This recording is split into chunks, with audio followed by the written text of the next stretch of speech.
Well, here we are. It's Friday, September 23rd, 2022. And as always, we're going to go back and take a look at, see how the auctions did over the last week, talk a little bit about some sales that are coming up, and take a good look at what's happening at Hindman's and some other sales from the global pages, and bring you all up to date as much as we can. All right. This week has been a pretty good week in New York. I think a lot of people were pretty apprehensive leading into it. Some of the auction houses we were expressing, concerns about the economy and how it might impact results. And overall, the results were good. They had some weak spots. There were some areas that, not surprisingly, didn't do quite as well as others. But the major lots, the great stuff, the interesting things, the rarities, the things that had a great look, it did fine. And we saw this at Doyle's. We did the review the other day before yesterday we put it up. And we're going to go back next week and have a peek at the Sotheby's results. We'll do a video for that and for Christie's. All right. And today we're going to talk about some other sales that took place, because it wasn't just in New York. Hindman's in Chicago had their sale today, and some of you I know are following it. And they had great results. Really good results, better than their estimates, rather startling. They had a very good selection of monochromes, and Heritage down in Texas had a very good sale the other day. So things are looking up. I'm glad to see it. And some Japanese things did pretty well too. So let's get through it, okay? Let's take a look. On the global pages, just so you know, this week's video is already posted here, and we go into some detail about some sales that are coming up overseas. So have a look at that if you're a subscriber. We have cleaned out the pages of all the sold stuff. Most of you I know have seen them. And next, probably tomorrow, we'll start adding. Should be some new stuff sales popping up. It'll be quiet for the rest of the month, and then you're going to see it get real busy in October. Okay, because there are a number of auctions taking place in October. We got the Getty sales coming up, which is going to be fabulous. We'll do a video on that, and Hong Kong. So let's take a look here. All right. One of the things I wanted to mention is let's see here. Where is it? The Tijan sale. I think I already mentioned it once, but at any rate, if you haven't seen it yet, in Paris, there's a very good sale at Tijan that's going to take place in a few days. The catalog is posted on the research page here at Bitamount, and you can go in, pull it open. It's a two-part sale, and the catalog contains both days. So don't look for two catalogs. There's a Japanese component and a Korean component to the sale. There's no Chinese stuff. This is all Korea and Japan, but some great things. And there's a really good Korean collection with fairly stiff estimates. So we'll see how it does. I'm really curious, because Sotheby's had a sale of Korean material, and it looked like about 40 or 50% of it didn't sell, because I think there's still some old school Korean collectors hanging around that have things that are very good, but have not woken up to the new reality as far as pricing goes. So they're forcing the auction houses, they're pushing them, I think, a bit too aggressively to go for high estimates and high reserves. So it's just sort of a waste of time for everybody. So there you are. Okay, so let's have a look over here. This is the Catoni sale, which just finished. Well, it's actually still going on. It's not finished yet, but the Chinese stuff is all gone. And they had some very, very good lots. One of them was the pair of hexagonal vases that I had talked about a few weeks ago. I thought they were wonderful. And apparently so did everybody else, because they sold for almost 4 times their high estimate. They went for $20,000. I thought they'd bring 10 or 15. I tend to be pretty conservative at times on estimates, as many of you know, because I don't like to throw out huge numbers. I prefer to let the audience decide what things are worth, rather than a guy in Gloucester trying to tell everybody what everything's worth. But at any rate, I thought these were absolutely great. They were big. Very beautifully done. Let's see, what did they bring? They were 16 and 5/8 inches tall, 18th century hexagonal vases, $20,500 at Catoni. And then there was this, the blue and white Ming style Ewer with Chin Lung mark on it. I had a few inquiries on this. For some reason, we put it on the global member page. I know a lot of you saw it because a lot of you asked about it. But then it would disappear and come back, and I don't know if it was something going on at the auction house, if they were changing something about the listing or whatever, because it was out, and then it was in, we put it in, and then it was gone, and then we had to put it back again yesterday for some reason. I don't know why. But I got a feeling maybe the auction house was revising something, maybe revising estimates, and they pulled the listing, and then they put it back. But at any rate, here it is.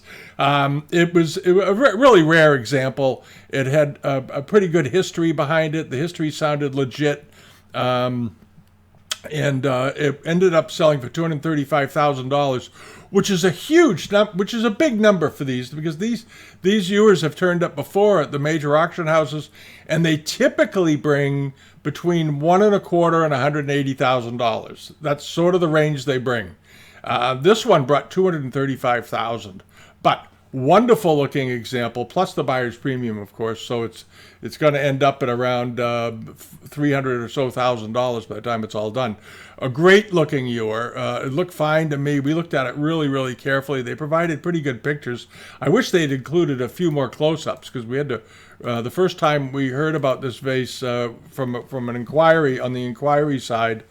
Through the identification, the preview assistant on the homepage, somebody had sent it in a few weeks ago, and we had to really do some looking at this, because this is as good a close-up as you can get of the foot rim in the bottom, and there's no good detail shots.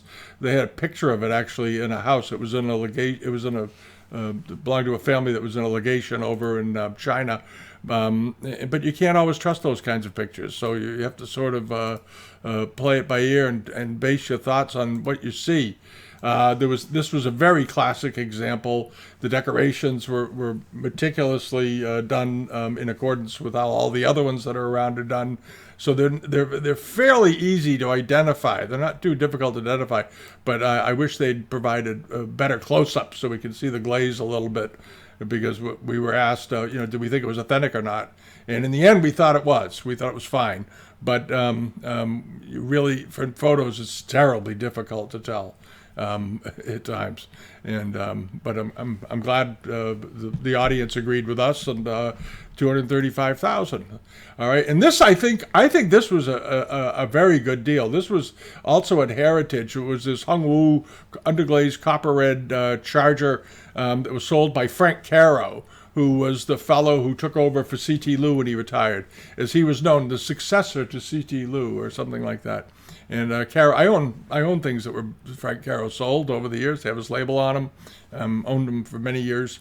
And he was a great dealer. He was a really, really, really great dealer. And this was a nice plate, 17 inches in diameter, underglazed red, very unusual.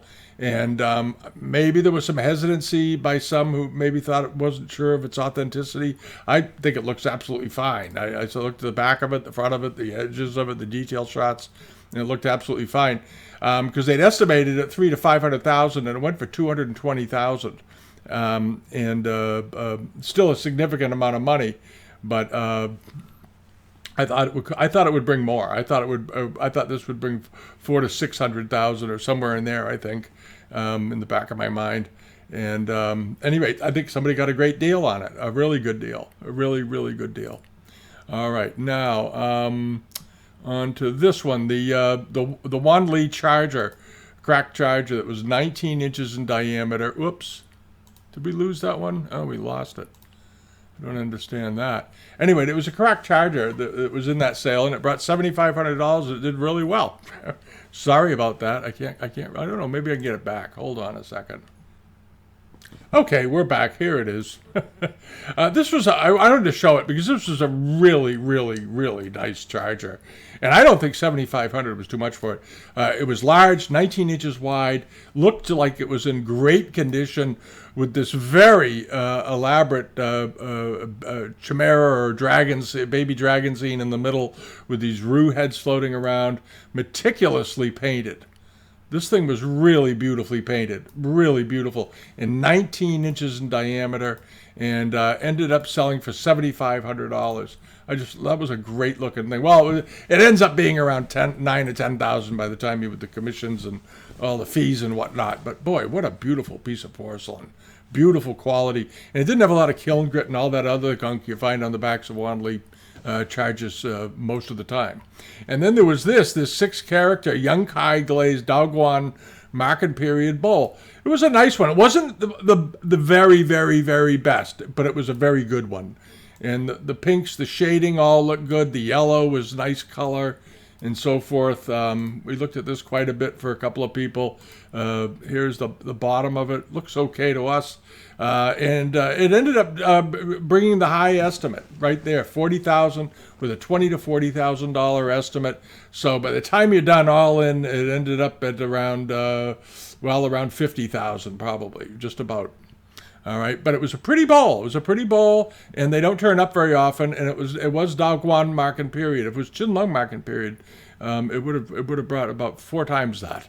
All right, now on to this. This we had a lot of questions about. People were asking because it is a probably Xuande period Ming Bowl. The problem with it was that it was absolutely destroyed. And if you looked at this, it was not only destroyed, it was badly repaired.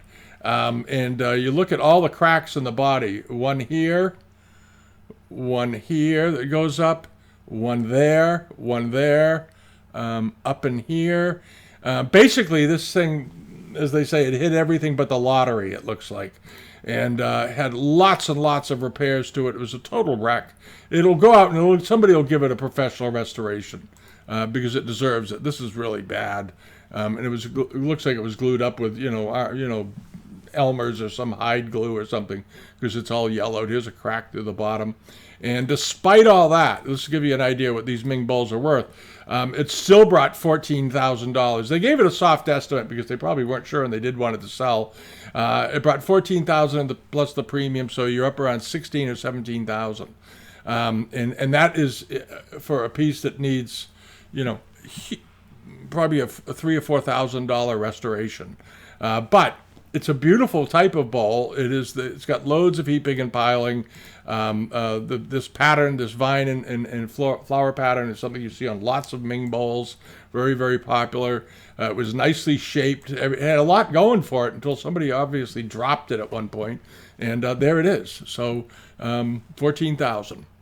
All right, and then over to this, the Guangzhou bat vase, familial rose. It was a nice one. Had looked like it had pretty good color. There's the mark on the bottom. I had some hesitation about whether it was in the period or out of the period. It was one of those vases that was sort of on the edge. In the end, it did fine. It brought what they typically bring, $28,000 plus the premium.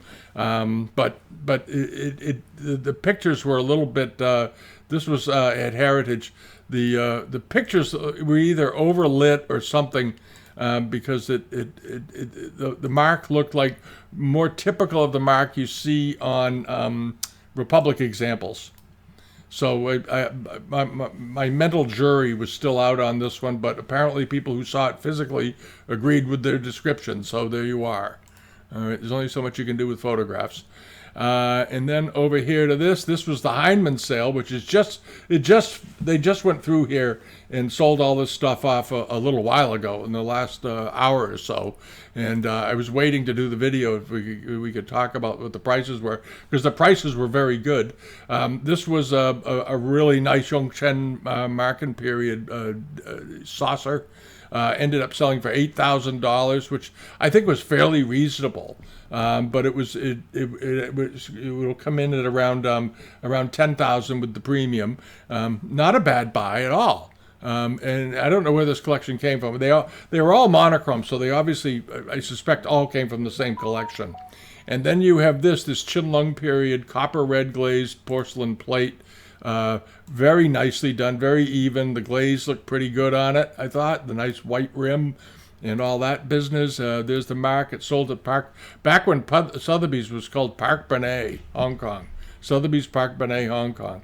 Has been called that. Well, it was 1983. That was sort of around the beginning of the end of that. And then it just became Sotheby's. But they acquired the Park Benet firm, and they shared the name for a while there. But at any rate, Chinlung marking period 14,000 plus the premium. I won't keep saying plus the premium. Every price I'm going to give you is plus another 25 or 30%. Figure it that way. All right, so 14,000 plus. And there was this blue glazed Chinlung period sacrificial blue plate. Nice looking color, nice looking. A little bit of wear and rubbing on it. I did notice that, but it didn't bother anybody too much. They still paid $10,000 for it against an estimate of 6 to 8. All right, so go figure. All right, and usually it wasn't that long ago that wear like that would really hold it back. They were, but I think a lot of buyers that were one time, they were at the point where if there was so much as a nick out of the rim of a dish, they wouldn't buy it because it wasn't perfect. And I think that demand for perfection, as we saw with that Joinde plate and with other pieces, there's a little more acceptance and understanding, a little maturity, I think, is coming to the market where people are going, well, yeah, it's not perfect, but it's rare and I love it. And that's really the way you want to buy it. You pay, you buy what you love and you pay according to its condition. I think it's a real mistake to reject owning things because they're not perfect. That's an ignorant collector, because you're going to miss out on some great examples that aren't perfect but are beautiful. Usually the people that make those kinds of requirements are not at it for very long. They sort of say, well, that's what other people say, so I'll just buy perfect pieces. Don't do that. That's a big mistake. Pay accordingly based on condition, but buy the rarest, most interesting things you can find in your area of interest. Do it that way. It makes a lot more sense. All right. If people that collect American furniture adopted that idea long ago, and people who buy paintings, European paintings and art, if it's got restoration to it, they're still going to buy the painting. It's just going to have restoration to it. And if you go through any of this is okay, a little rant. If you go through any of the major museums in the world, you go to the Louvre, you go to the British Museum, you go to the Smithsonian in Washington, the National Gallery, the Met, the MFA in Boston, any of them, and you look closely at the objects. At the distance, you go, oh my God, it's wonderful. But if you look at them closely, you will find many of them have lots of restoration to them. In the porcelain pieces, you'll see there's stuff at the Met, and they try to turn it so you don't notice it that much. They do a good job displaying it, but you can see them, and you can see that the vase maybe had a big chunk out of it. But why is it there? It's there because it's a great vase. And because it had an accident 150 years after it was made doesn't invalidate the beauty of the vase. That's the reality of it. Okay, if it's sold, somebody would pay a price based on the quality minus you take off for the repair. All right, and I knew a dealer once who used to laugh when people said museum quality. He said, "You ever look at stuff in museums? A lot of it's a wreck, but it's great. It's a great example." But belongs in a museum because it's such a good example. In the art world, the painting world, every painting in the Metropolitan Museum of Art has had some work done to it. Every single painting in the building. Okay, period. Same with the Getty, same with the Louvre. They've all had work done to them. So always keep that in mind. That's all. Just a little tidbit.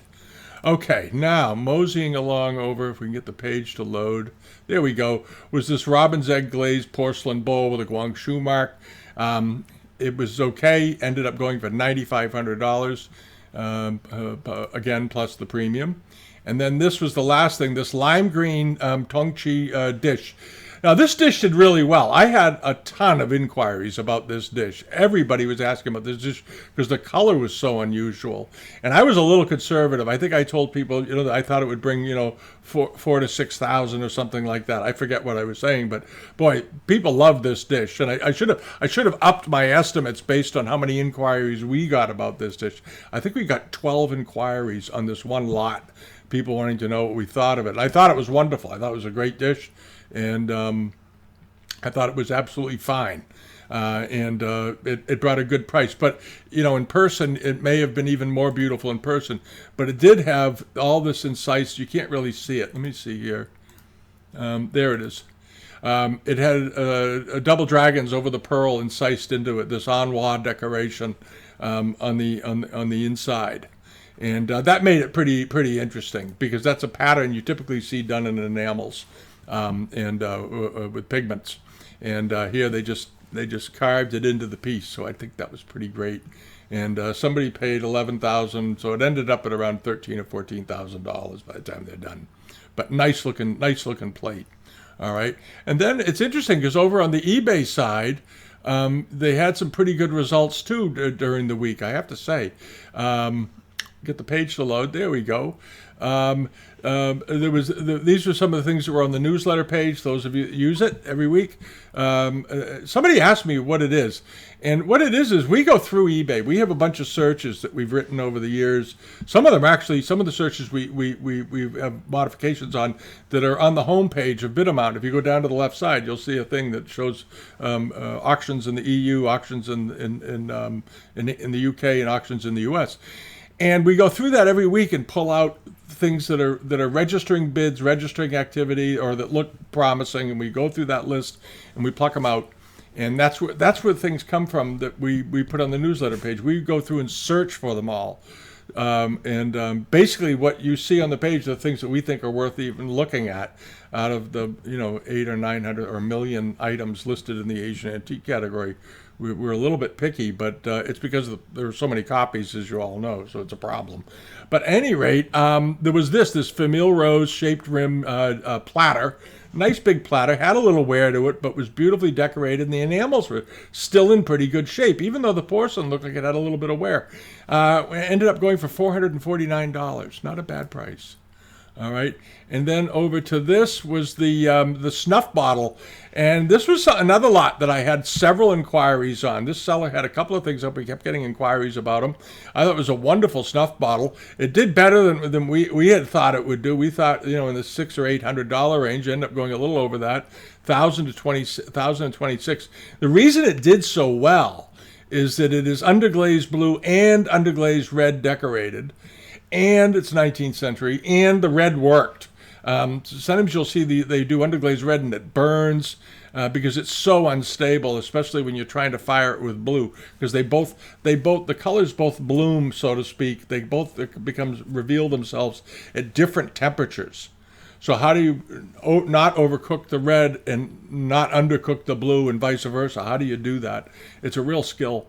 And in this case, the copper red came out just fine. Looks very, very good. And everybody loved it. Brought $1,026. All right. And then over to here, this little cup and saucer. I talked about it last week. I just thought it was cute. This Rouge de Fur, sort of Kakeyamon style cup and saucer with the rabbits on it. And yeah, it was nicked up. It had a hairline in it, but I thought it was just nifty. Well, some other people thought it was nifty too. It ended up selling for $236 with a chip and a hairline. So there you go. And that was from the seller Stubbsy Wubsy. He's over in the UK in Wyndham. And he gets nice things. He's a good dealer. And load up this one. This was the Junyao type flambe glazed bowl. I went on a little bit about this last week because I thought it was so wonderful. I thought it was a really nice example. Good color, a good texture to the paste. Everything on it looked absolutely fine. This was a cup. This wasn't a big piece. Little cup. And but I thought it was a sweet thing. Really did. And the guy took great photographs of it. This is how you take pictures. He's got one outside of the paste in natural light. He's got this one outside. And then he's got other shots indoors so you get a different look of it. That's the way to do it. This is good photography. And it paid off. Good photography pays off. It ended up bringing $2,894 plus shipping, which I don't think is unreasonable. I looked at some similar like bubble bowls, which are much more common, that were in the other auctions this week, and they did about the same. So I think this was a pretty good buy, ultimately. And then over to this. This was the transitional style bowl. I wasn't convinced it was transitional. As I said last week, I thought it was 18th century pretty obviously. It's done in a very classic pattern. All right, excuse the phone call. Here's the plate. It's done in the manner of, certainly in the manner of transitional wares. And I thought maybe because of the Christmas of the blue, it was an 18th century example. And the bottom of it here certainly looked that way. But very much reminiscent of transitional wares. And it was a pretty plate. It was nicely done, beautifully done, clearly old. And ended up going for $2,083. It was a nice dish, though. I liked it. I like the Kirtan on it. And then there was this Wu Shuang Pu cup with ormolu mounts on it. This was pretty nice. The mounts look early 20th century, but nicely done. Nice little cup. Had a hairline in it, but very good quality work. This was probably, it says here it's a Jiajing marked piece. Nice work. Ended up going for $1,185 with a crack, which is pretty good. All right, but as a nice thing, worth owning. Overlook the crack. Get over it. Okay, now on to this big late 18th century Chinese export sort of Fitzhugh type of dinner platter. Beautiful decoration. A lot of heavy, a little heavy on the orange peel here and there, which isn't uncommon with those. But check the quality of the decoration, the way the rocks are all done, the way they're layered in, and the way the trees are done, the space, the use of negative space, very successful around the rim, and the cavetto is filled in with this diaper pattern. The whole thing is a very attractive pattern package. I thought it was really, really nice. And it looked like it was in nice condition. And it also ended up selling for $467. But this was a good-sized platter. What was it, 18 inches in diameter? This was a big plate. And it would look great hanging on a wall, I have to say. All right, and then over to this. This was the Kangxi Yixing teapot that had the repaired panel. I couldn't see the repair where the repaired panel was, but I took their word at it. These are highly collectible. And this one is a particularly nice-looking example. Good color, details are good, all that stuff. It's got everything going for it. Did have a repair, though. And despite all that, it brought $7,100, all right, which is a very strong price for a repaired pot. But these are rare, and they don't turn up very often. So there you are. A new pricing every week.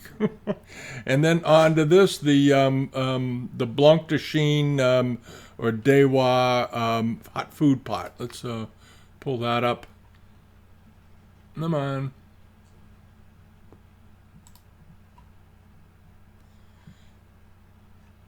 Come on, eBay. There you are.